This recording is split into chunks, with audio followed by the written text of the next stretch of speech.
اعوذ باللہ من الشیطان الرجیم بسم اللہ الرحمن الرحیم رب اشرح لی صدری ویسر لی امری واحلل عقدۃ من لسانی یفقہوا قولی۔ میرے تمام ویورز کو السلام علیکم ورحمۃ اللہ وبرکاتہ۔ پروگرام شروع کرنے سے پہلے آپ لوگوں سے گزارش ہے کہ پروگرام تو یقیناً اچھا ہے کیونکہ جھوٹ کے موضوع پہ چل رہا ہے، اور جھوٹ جو ہے وہ بہت لوگوں کو پسند آتا ہے اور کچھ لوگوں کو سچ کڑوا لگتا ہے، اور جو سچ بولتا ہے وہ دنیا میں تنہا رہ جاتا ہے، اکیلا رہ جاتا ہے، لیکن اکیلے ہونے کے باوجود اس کو چاہیے کہ سچ کا ساتھ دے۔ سچ کے ساتھ اللہ تعالیٰ کی ذات، محمد و آل محمد، ائمہ کرام قیامت کے دن اس کے ساتھ ہوں گے کہ اس نے سچ بولا، اور وہ حکم ربی کے تحت، کیونکہ کچھ سچ ایسے ہوتے ہیں کہ جن کو چھپایا جائے، جیسے کہ میں نے پچھلے پروگرام میں کہا تھا، شیخ سعدی نے فرمایا کہ ایسا سچ جس سے شر پھیلنے کا اندیشہ ہو اس سے پرہیز کیا جائے، اور ایسا جھوٹ جس سے دو بھائی آپس میں مل جائیں تو وہ جھوٹ اس سچ سے بہتر ہے کہ جس سے دو بھائیوں میں لڑائی ہو جائے۔ لیکن عملی طور پہ ہم کس طرح چھپاتے ہیں؟ ہم اپنے کپڑے پہنتے ہیں، ظاہر ہے کہ سطر چھپانے کے لیے یہ ہم پہ واجب کیا گیا ہے۔ خواتین تک کے لیے تو یہ ہے کہ اپنے گھروں میں نامحرموں کے سامنے اپنے پیروں کے اوپر موزے پہنے رکھیں، اور پیر تک وہ اسلام نے تنبیہ کی ہے کہ وہ بھی چھپانا واجب ہے۔ ہاتھوں پہ دستانے پہنے، لیکن بہرحال یہ آج کل دستور ہے کہ زمانے کے ساتھ چلنا پڑتا ہے، دنیا کے ساتھ چلنا پڑتا ہے، لیکن دین کے ساتھ نہیں چلتے۔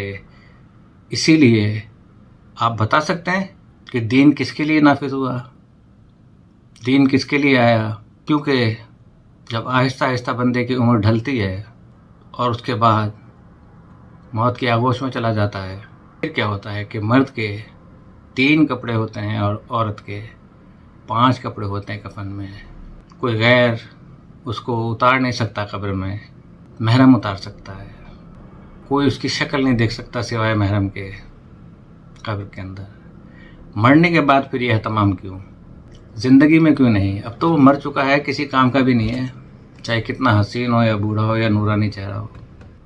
اس کے بعد ہم خوشبوئیں لگاتے ہیں تو صرف اس لیے کہ ہمارے پسینے کی بو دوسرے تک نہ پہنچے۔ ایکچوئل ہم کچھ اور ہوتے ہیں، لیکن خوشبو لگا کے یہ دکھانا چاہتے ہیں کہ ہمارے بدن کی خوشبو ہے۔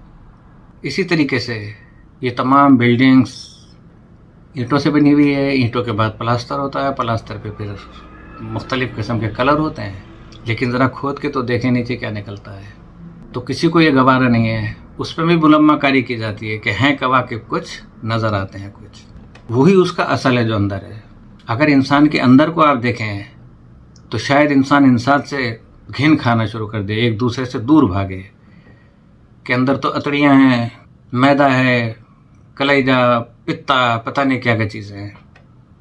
اپنا عزیز بھی اسے دیکھنا گوارا نہیں کرتا اگر اس کا آپریشن ہو جائے تو یہ ہمارا عمل ہے، اور افسوس کے ساتھ بتانا پڑ رہا ہے کہ دیکھیں بھی ریسنٹلی حجۃ المبارک کے لیے لوگ خانہ کعبہ میں موجود ہیں۔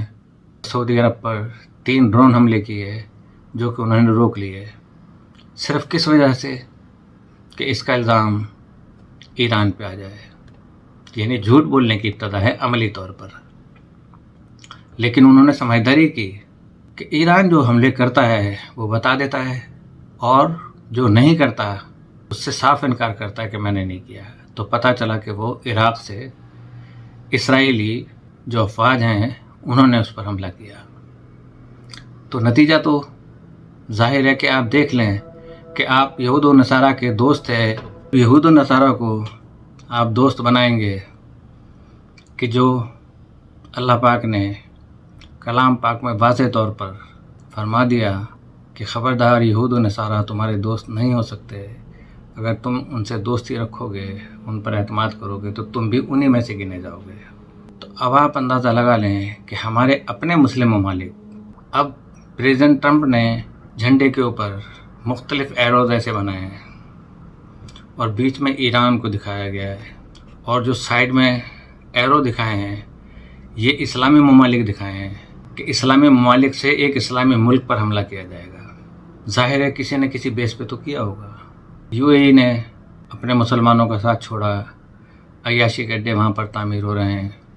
لاس ویگاس کے اندر ایسا کیسینو نہیں ہے، اس سے کہیں زیادہ حکومت کی سربراہی میں وہ کیسینو بن رہا ہے، جہاں جوا خانے کے اڈے کھولے جائیں گے اور ہر قسم کا جوا ہوگا۔ کئی کثیر المنزلہ عمارت ہے۔ تو اب مجھے بتائیے، کہتے ہیں کہ ٹورسٹ جاتے تھے وہاں پہ، اس کی آمدنی ختم ہو جائے گی۔ وہاں پہ کون سے پہاڑ ہیں، وہاں پر کون سی آبشاریں ہیں کہ جہاں ٹورسٹ جاتے ہیں وہاں پہ عیاشی کرنے کے لیے جاتے ہیں، اور سپلائی ساری مسلمان ملکوں سے ہوتی ہے اور ہمارے مسلمان انہیں بیچتے ہیں۔ یہ ہمارا سچ ہے۔ بہرکیف ادیب نما، ایک ادیب ہوتا ہے اور ایک ادیب نما ہوتا ہے، یعنی ادیب نہیں ہوتا لیکن ادیب بننے کی کوشش کرتا ہے کہ میں ادیب ہوں۔ ادب اپنے دامن فصاحت و بلاغت میں بے پناہ وسعت رکھتا ہے۔ ادیب کو چاہیے کہ بہت سے علوم میں اتنی معلومات رکھتا ہو کہ جو اس کے لیے کافی ہو سکیں۔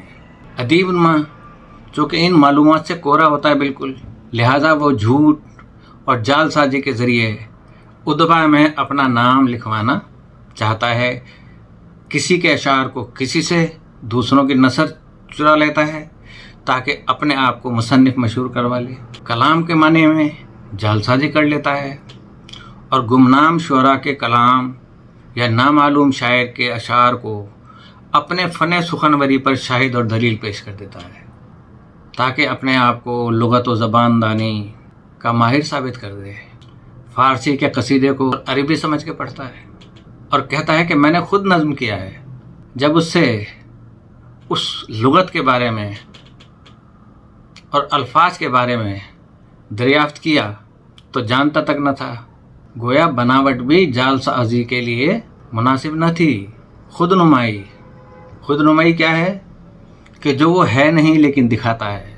جیسے کہ میں نے عرض کیا آپ سے کہ اچھے اچھے کپڑے پہن کر، اچھے اچھے شوز پہن کر، پیر بھلے اندر سے میلے ہوں، اس کو جرابوں سے ڈھکے گا، ٹائی کوٹ پہن کے محفلوں میں جائے گا، لیکن کبھی گھر میں جا کے اس کی حالت دیکھیں تو آپ پہچان نہیں پائیں گے کہ یہ وہی ہے۔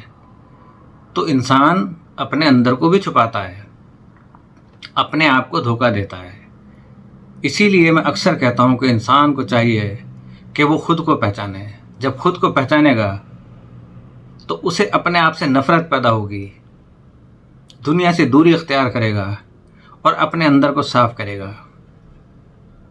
کہ اگر کوئی مشین ایسی ایجاد ہو جائے کہ جو دل پہ لگائی جائے کہ اس کے دل میں کیا ہے، تو اس کا دل شفاف ہونا چاہیے۔ لیکن جب نفرتوں سے بھرا ہوا ہوگا، کینہ پروری سے بھرا ہوا ہوگا، تو مجھے بتائیں کہ یہ سچائی ہے؟ کبھی بھی نہیں۔ تو خود نمائی فکری پستی ہے، ذہن کی پستی ہے، اور بہت ہی گھٹیا کاموں میں سے ایک ہے۔ یہ اس بات کا سبب بنتا ہے کہ دوسرے لوگ اسے استہزاء کی نظر سے دیکھیں۔ خود نمائی ریاکاروں کی روش ہے، اور ریاکار وہ ہوتا ہے کہ جو ذاتی نمود و نمائش اور ظاہری آرائشی دکھلاوے سے دل کو فریب دیتا ہے اور اپنی فریب کارانہ روش سے بہت زیادہ فائدے سے ہاتھ دھو بیٹھتا ہے۔ خود نمائی اگر جھوٹ کے ذریعے انجام پائے تو اس کی پستی اور گھٹیا پن 100% سے بھی بڑھ جاتی ہے۔ اس طرح سے خود نمائی کرنا منفی اور الٹے اثرات سے مرتب کرتا ہے۔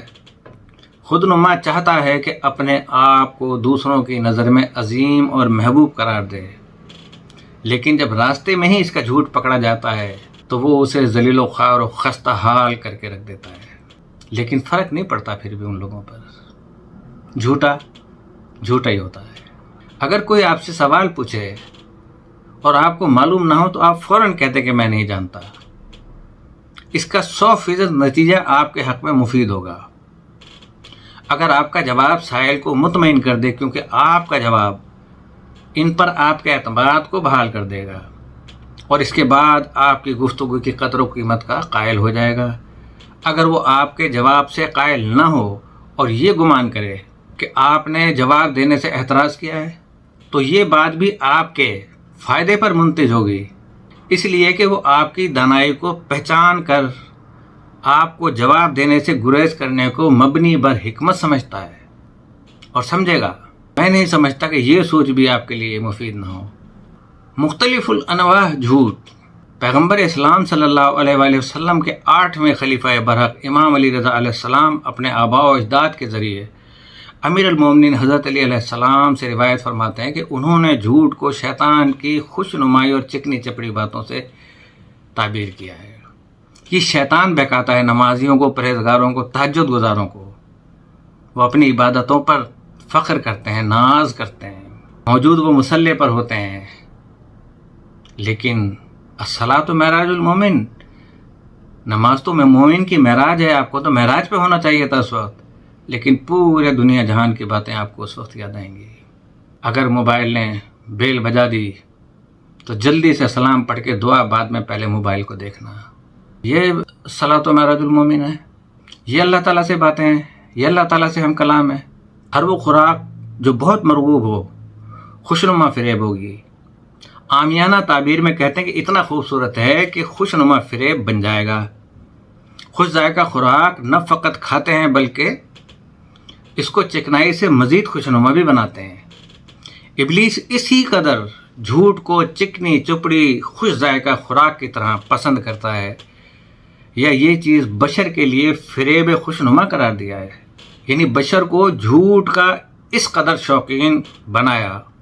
یہ نقطہ ناقابل انکار ہے کہ نوع بشر کے بہت سے افراد ابلیس کی چکنی چپڑی باتوں کی طرح فریب خوردہ ہوتے ہیں اور اپنی زندگی شیطان کے اس پھندے اور جال کے پھیلانے میں بسر کر دیتے ہیں۔ تو جس طرح لوگوں کی چکنی چپڑی اور خوشنما خوراکیں رنگ برنگی ہوتی ہیں، جو خوراک ہم کھاتے ہیں، اور ہر شخص اپنی خوراک کو بہت پسند کرتا ہے، جھوٹ بھی رنگ برنگے اور انواع و اقسام کے ہوتے ہیں۔ ہر ایک قسم کا جھوٹ کسی ایک قسم سے تعلق رکھتا ہے۔ جھوٹ کی مختلف اقسام کا اختلاف ان جھوٹ بولنے والوں کی مختلف کیفیات اور حالتوں کے زیر اثر ہوتے ہیں۔ ویورز، آپ سنیے گا توجہ سے، جن میں وہ ایک دوسرے سے نفسیاتی، واقعاتی، مالیاتی و معاشی، خاندانی حالات، تعصبات، حرص جان و مال، محرومیوں، کامیابیوں اور علاقائی لسانی اختلاف نظر رکھتے ہیں۔ مجموعی طور پر جس طرح ہر شخص دوسرے افراد سے، دوسرے لوگوں سے اپنے حالات زندگی میں دوسروں کی طرح تمام شرائط میں مساوی نہیں ہے، اسی طرح وہ جھوٹ کے دروغ افراد کے جن کے عادی ہو جاتے ہیں وہ بھی مساوی نہیں ہوتے۔ دروغ یہ سمجھتا ہے کہ وہ جھوٹ بول کر اپنی حیثیت بحال کرتا ہے اور اپنے فخر و مباحات میں لگاتار جھوٹ بول کر ایک تانا بانا بنتا ہے۔ وہ اپنی گفتگو میں لافزنی کرتا ہے اور شیخی بکھارتا ہے، اپنے آپ کو اعلیٰ خاندان سے نامی گرامی متعارف کرواتا ہے، اپنی برادری سسٹم سے نکلنا بھی نہیں چاہتا کہ برادری سسٹم کوئی مسلمان تھوڑا ہی ہے۔ حضور نے تو حبشیوں کی شادیاں جو ہے وہ عربی لوگوں سے کروائیں، خود بھی شادیاں فرمائیں، اہل بیت نے بھی شادیاں فرمائیں، لیکن آج کا یہ برادری سسٹم ہے اس سے باہر نکلتی نہیں ہے۔ جنازے میں غیر اٹھانے آ جائیں کوئی اعتراض نہیں ہے، خوشیوں میں برادری سے باہر کا ہم نہیں بلاتے یا برادری سے باہر شادی نہیں کرتے۔ یہ کون سی حدیث ہے؟ چلتے پھرتے جھوٹ ہیں ہم سب لوگ، اور ہم خوش فہمی کا شکار ہیں اور ہمیں اندازہ نہیں ہے۔ اپنی نظر میں اگر ہم اپنے آپ کو دیکھیں تو یقین کریں کہ عملی طور پہ چلتا پھرتا جھوٹ نظر آئیں گے۔ اپنے آباء و اجداد کی نیکیاں اور اوصاف حمیدہ کی مدح بیان کرتا رہتا ہے، یا ہر وقت ان کے مال و منال کو، جاہ و جلال کے تذکرے کرتا ہے، لوگوں کو ڈراتا ہے ان سے۔ مجھے یاد ہے کہ کوئی کہا کرتا تھا کہ میں نے 5 ملین روپے فلاں جگہ بھیجے ہیں، حالانکہ در حقیقت وہ شکست و ریخت سے دوچار ہو چکا تھا اور اپنی پوشیدہ شکست خوردی کو چھپانے کے لیے جھوٹ کا سہارا لیتا ہے، اور باوجود اس کے کہ علم و دانش کا دم بھرتا ہے اور دوسروں سے اپنی سربلندی کا دعویٰ کرتا ہے، بالآخر ہر دروغ گو جس چیز یا صفت کو باعث شرف و عزت و آبرو سمجھتا ہے، لیکن اپنے آپ کو اس سے محروم پاتا ہے۔